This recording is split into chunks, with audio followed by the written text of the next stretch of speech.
আলোচিত তত্ত্বাবধায়ক সরকার পদ্ধতি বাতিল করে দেওয়া হয় ত্রয়োদশ সংশোধনীর রায়ে ৫ আগস্ট শেখ হাসিনা সরকারের পতনের পর এ ব্যবস্থা ফেরাতে রিভিউ চান সুজন সম্পাদক বদিউল আলম মজুমদার সহ ৫ বিশিষ্ট নাগরিক। বিএনপির পক্ষে মির্জা ফখরুল ইসলাম, জামাতের পক্ষে আবেদন করেন মিয়া গোলাম পরোয়ার। বুধবার সকালে দ্বিতীয় দিনের রিভিউ শুনানিতে এবিএম খায়রুল হকের রায়ের ভুল ত্রুটি তুলে ধরেন আইনজীবীরা। বলেন, খায়রুল হকের ভূমিকায় শুধু বিচার ব্যবস্থায় ধ্বংস হয়নি, পুরো বিচার প্রক্রিয়া প্রশ্নবিদ্ধ হয়েছে। তিনি মানুষের অধিকার খর্ব করেছেন জাজমেন্ট দিয়ে।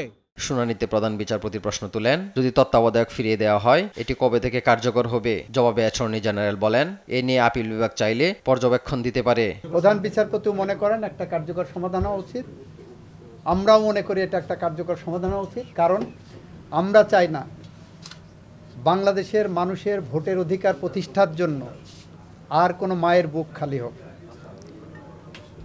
আর কোনো বোন বা ভাই তার ভাইকে হারাক, আর কোনো বাবা মা তার সন্তানকে হারাক।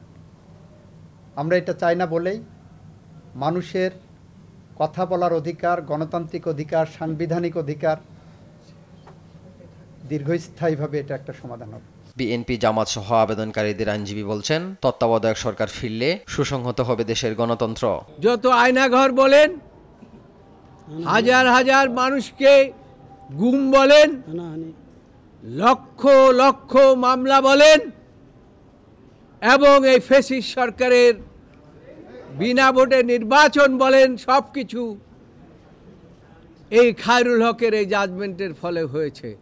খায়রুল হকের রায়টা, যে ত্রয়োদশ সংশোধনী মামলার যে আপিল বিভাগের রায়টা, এটা যে যুক্তিহীন এবং এটা গ্রহণযোগ্য নয়।